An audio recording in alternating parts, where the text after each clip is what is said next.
নমস্কার বন্ধুরা, দুদিনের ছুটিতে বেরিয়ে পড়ুন ঝাড়গ্রাম ও মুকুটমণিপুর ট্যুরে।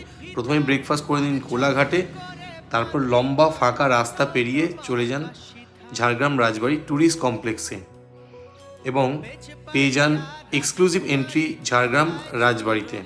ভালো করে পুরো রাজবাড়িটা ঘুরে দেখুন এবং পৌঁছে যান পরের দিন সকালে কনকদুর্গা মন্দিরে এবং সেখান থেকে ঘুরে আরও সাইট সিন এবং পৌঁছে যান গড্রাসিনী পাহাড়ে।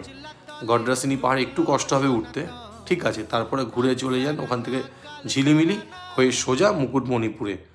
মুকুটমণিপুরে অবশ্যই ফরেস্ট রিসর্টটা নিয়ে নেবেন, সে এক অন্য এক্সপিরিয়েন্স। তারপর ওখান থেকে চলে যান মুকুটমণিপুর ড্যাম, পুরো ড্যামটা একটু ঘুরে দেখুন অনেকটা।